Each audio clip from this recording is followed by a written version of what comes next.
अक़वाम मुत्तहिदा की सलामती कौंसिल का इजलास जारी है। अब से कुछ देर पहले खिताब में अमरीकी मंदूब ने दावा किया कि ईरान पर फजाई हमलों ने मौसर तौर पर छोटे मकसद को पूरा किया।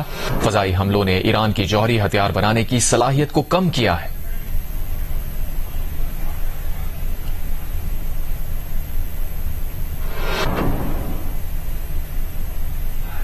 Carlo and Ambassador Stavros Lambrinidis for their briefings. I would also like to thank Ambassador Samuel Zboga for presenting the report in his capacity as the facilitator of the 2231 format. Madam President, the core common element of these three briefings that we just heard in this meeting was the primacy of a peaceful diplomatic solution. We are meeting at a crucial point in the implementation of Resolution 2231 and Security Council's consideration of Iran's nuclear issue. Obviously, the developments of the past 2 weeks have impacted the context of the whole issue and have a bearing on our discussions today.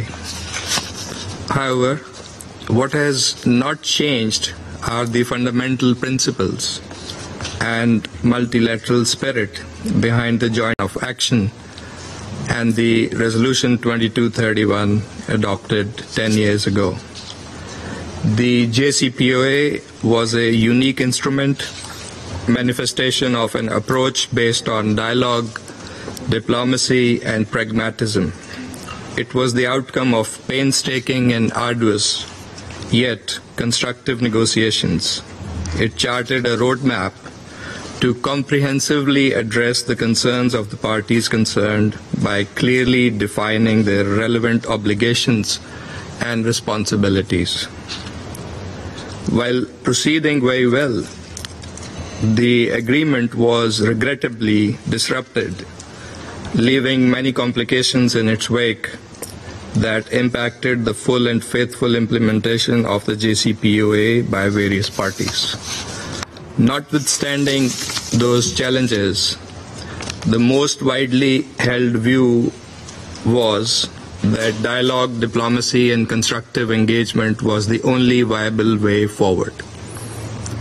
That view was still there and was indeed back in play with the negotiations between Iran and the United States facilitated by Oman, till it was violently disrupted by the unlawful and illegal military attacks on the IAEA safeguarded Iranian nuclear facilities.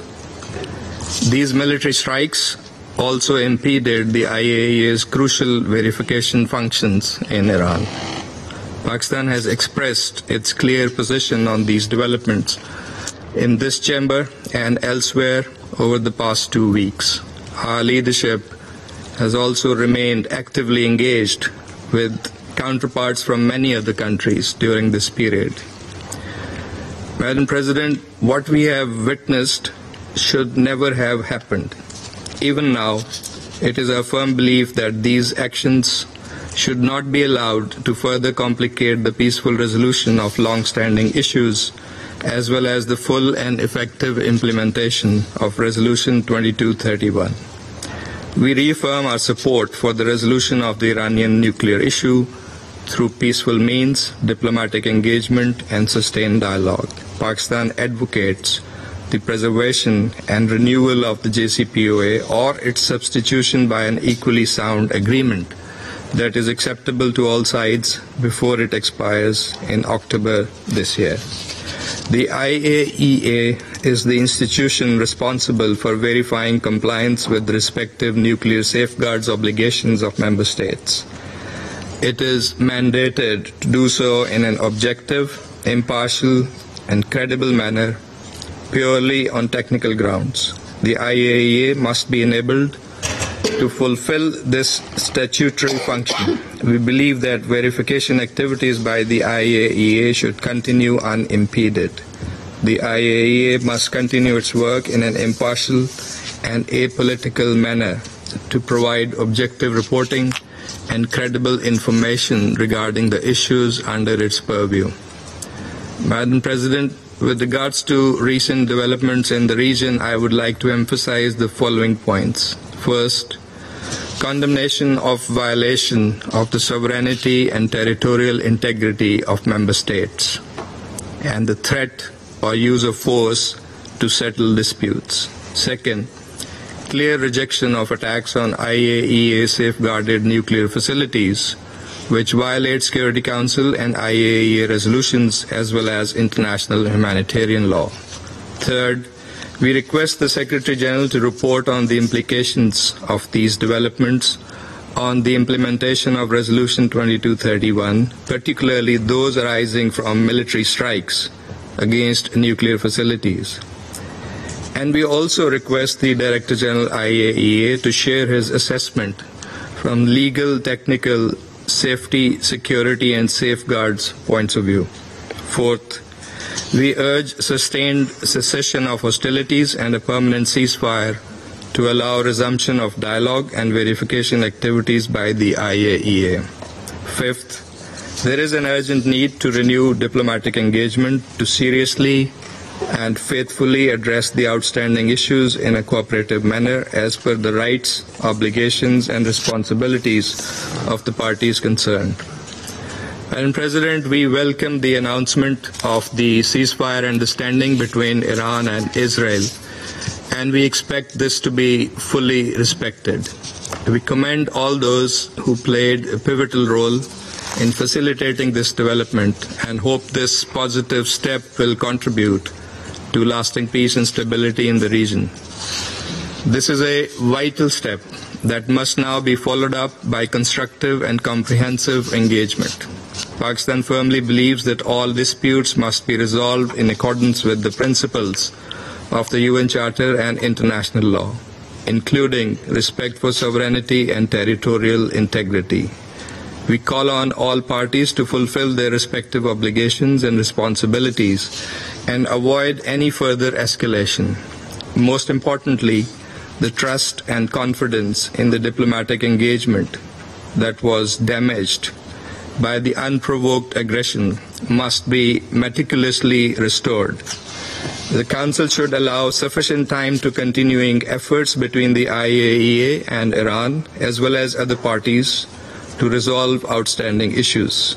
Recent developments have yet again manifested the grave dangers that present themselves when there are violations of the UN Charter and international law.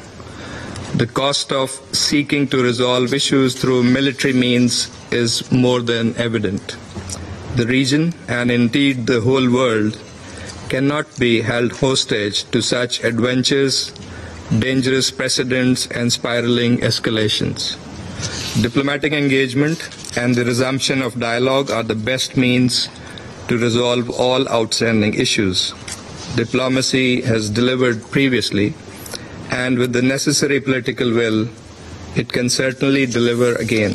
Lastly, allow me to inform the Council that following up on the draft resolution circulated by China, Pakistan, and Russia on Sunday, we have updated and revised the text to reflect the latest developments, including the ceasefire, and have circulated it to Council members.